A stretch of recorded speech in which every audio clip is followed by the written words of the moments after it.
Numerical 1. 8 equal drops of oil are falling through air with steady velocity of 0.1 metre per second. Steady मतलब यानी terminal velocity, क्योंकि constant हो गई है 0.1 metre per second. ये 8 droplets हैं जिनकी terminal velocity 0.1 metre per second है. Terminal velocity 0.1 metre per second मतलब इनिशियली जो वेलोसिटी थी वो शुरू में बढ़ रही होती है. एक वक्त आता है कि चीज़ जो है एक्सेलरेशन उसके अंदर बंद हो जाती है और वेलोसिटी कांस्टेंट हो जाती है. जब ये सारे के सारे कंबाइन हो जाते हैं तो एक बड़ा ड्रॉपलेट बना देते हैं. अब ये पूछ रहे हैं कि इसकी टर्मिनल वेलोसिटी कितनी होगी.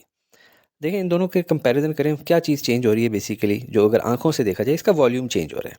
तो वॉल्यूम चेंज होने को आपने जहन में रखना है क्वेश्चन को सॉल्व करने में. गिवन क्या है हमारे पास, terminal velocity of each small droplet V T is equal to 0.1 metre per second. Number of droplets कितने हैं, 8. और terminal velocity of combined droplet V T prime हमने मालूम करनी है. इतनी थोड़ी इन्फॉर्मेशन गिवन है. तो सोल्यूशन की तरफ चलते हैं. टर्मिनल वेलोसिटी का फॉर्मूला क्या होता है, 2 रो आर स्क्वायर जी ओवर 9 ईटा. देखने में बड़ा मुश्किल लग रहा है, लेकिन मैंने एक छोटी सी डेरिवेशन बनाई हुई है. अगर आपको पेपर में ये भूल भी जाए तो आप 1 मिनट के अंदर अंदर अपनी डेरिवेशन करके इसको निकाल सकते हैं और फिर अपना न्यूमेरिकल सॉल्व कर सकते हैं. Radius of each small drop, क्योंकि मैंने आपको शुरू में बताया वॉल्यूम बढ़ रहा है और वॉल्यूम डिपेंड करता है रेडियस पे. इक्वेशन को भी देखें तो इसमें रेडियस को मैंने हाईलाइट किया हुआ है, क्योंकि बाकी सारी चीज़ें तो कांस्टेंट है, सिर्फ आर जो है वेरिएबल है. तो रेडियस ऑफ स्मॉल ड्रॉपलेट को हम लोग कह देते हैं आर है, और रेडियस ऑफ लार्ज ड्रॉपलेट को हम लोग कह देते हैं कैपिटल आर है. और इस लिहाज से इसका वी टी प्राइम बन जाएगा 2 rho capital R square G over 9 ईटा.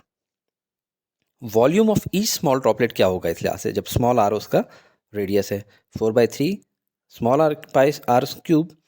और वॉल्यूम ऑफ ईच या सिंगल लार्ज ड्रॉपलेट क्या हो जाएगा, V prime is equal to 4/3 pi r cube capital R cube. क्योंकि वॉल्यूम का सिंपल फार्मूला होता है 4/3 पाई आर क्यूब. छोटा आर ये है, बड़ा आर ये है. वॉल्यूम ऑफ लार्ज ड्रॉप, इस वाले का लार्ज ड्रॉप का जो वॉल्यूम होगा बराबर कितने के है, क्योंकि कितने छोटे ड्रॉपलेट्स थे जो मिलके ये बनाया है, 8. तो मल्टीप्लाई कर देंगे 8 से. और वॉल्यूम ऑफ लार्ज ड्रॉपलेट को हम कह देते हैं कैपिटल वी प्राइम. और वॉल्यूम ऑफ 8 स्मॉल ड्रॉपलेट्स वो तो वी ही है वॉल्यूम, और मल्टीप्लाई हो जाएंगे 8 को.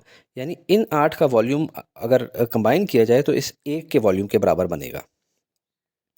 अब इनकी वैल्यूज इधर लिख देते हैं, 4/3 pi capital R cube is equal to 8 multiply by 4/3 pi small r cube. अब इसमें कैंसिल आउट क्या हो रहा है, 4/3 पाई और 4/3 पाई कैंसिल हो गया, पीछे बच गया capital R cube is equal to 8 r cube. Cube root दोनों तरफ लेंगे तो इस तरफ आ जाएगा कैपिटल आर और इधर रह जाएगा 2r.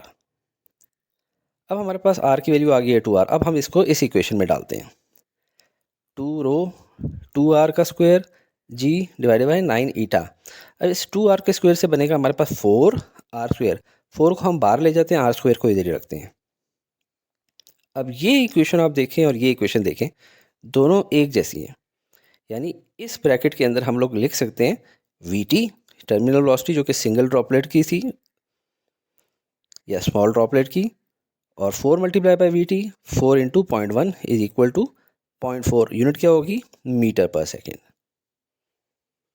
अस्सलाम वालेकुम स्टूडेंट्स, अगर आप चाहते हैं कि आपके टीचर ये वीडियोस बनाना कंटिन्यू रखें तो ज़रूर लाइक शेयर और सब्सक्राइब करके हौसला अफजाई किया करें.